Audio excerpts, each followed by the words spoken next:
Usheen House and Park is an important node on the waymarked Slieve Margie walking trail, and here we can get an overview of the valley, the history, the natural beauty and the culture.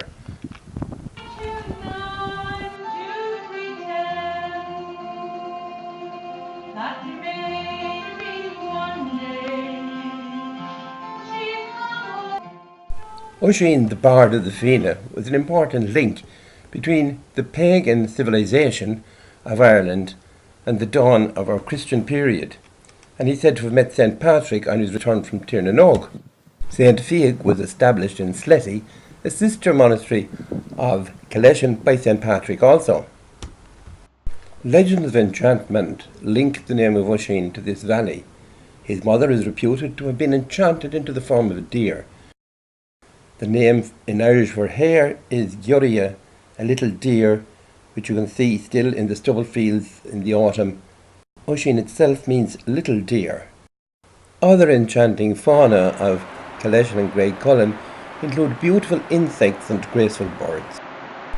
The surface tension of water allows the skimmer insect to make interwoven wave patterns, sometimes referred to irreverently as the Jesus insect, of course because it walks on water.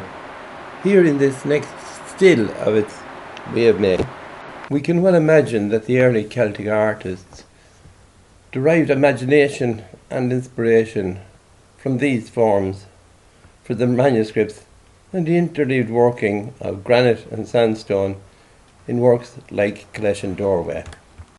A much less technically complex insect, but more visually stunning, is the butterfly, the painted lady, the upside of the wings, and here the downside of the wings that perches on the buddleia.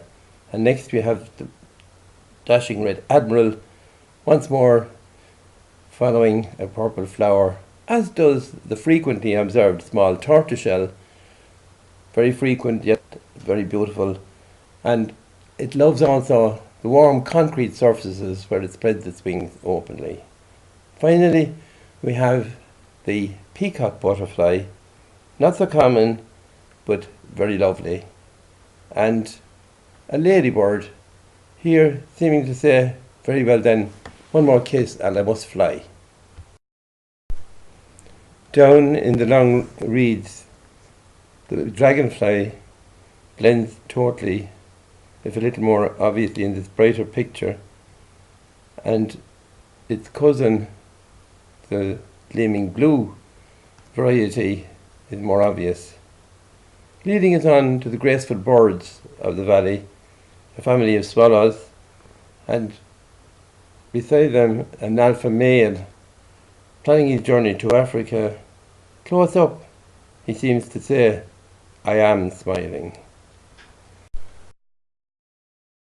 Less glamorous, the thrush and blackbird remain all year round, and the thrush preparing here for the evening out proves to have cleaned up very, very well, while the blackbird, a faithful husband, brings home the bacon.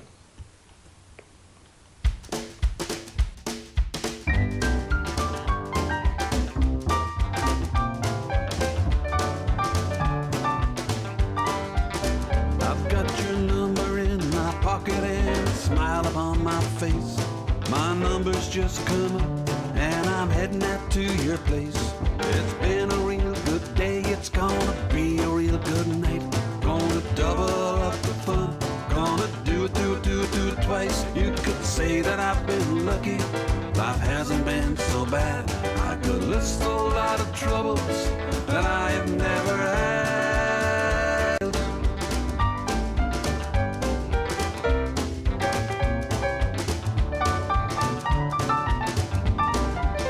I've got the soft top down and the radio's on. That DJ just keeps playing all my favorite songs. I don't ever worry much, I'm just a laid back. Life hasn't been so bad, and here's a couple more of the troubles I've never had.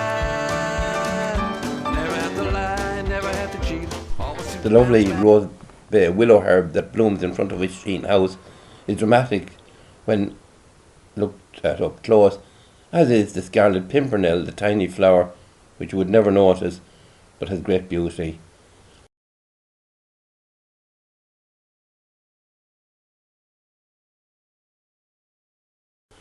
Very rare is the bird's nest orchid, which you may find among long untended grasses, and at the reservoir there is a wildflower meadow to join the springtime daffodils you can find in many places, providing still honey for the unfortunately scarce bees.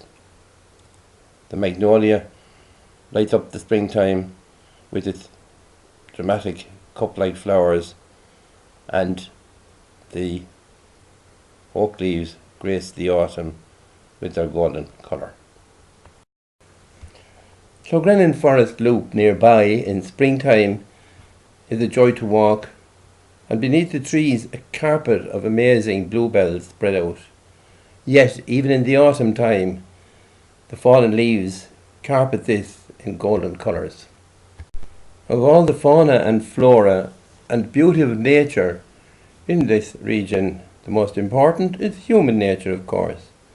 And in building the M9 motorway, concrete evidence was discovered to show that 3,700 years ago the first farmers came here. Of them, of course, for many generations we only knew the dolmen, an enigmatic monument, but now we have found traces of their houses and of their pastoral activities. A few generations into the future, the last remnant of the great sugar beet industry will appear as enigmatic as the dolmen does to us. Many industries have flourished over time in the valley, and beneath our feet is a seam of anthracite, in earlier times brought from here and from Castlecomer to the courtyard on the banks of the river Barrow for transport. Landlords' estates, this one being the Rochfords, were also sources of employment. This one also was associated with the excesses of 1798, and the church of the slashing pastor was never actually occupied by him. Many places had moving statues, but we have a moving church taken stone by stone across the River Barrow in 1927 and re-erected here. The crane used to dim the lights of the town when it worked. Not far from the earlier church in Marlborough Street in 1822, Anne O'Brien, afterwards Mother Agatha of the Sisters of Mercy, was born and founded Xavier University in Chicago, shown here. In the corner of the churchyard beside the Romanesque doorway, the mother of Dargan, the great railway engineer, lies buried.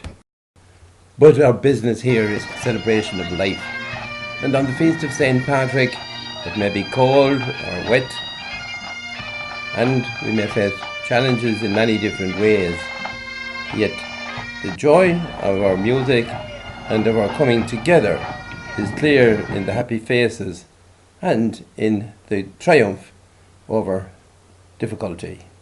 Here at the Oisin House, on Easter Day at dawn, the light is carried by young people who fasted all night. And when autumn comes, we light a fire, a bonfire famous now throughout the locality, celebrating the harvest and the end of the year with music inside the house and a fire of tea and laughter and some acting as well. While outside, already the fireworks have lit up the local sky, and looking down into the valley, it is now dark with winter but lit by the many lights. This is a place of very special welcome.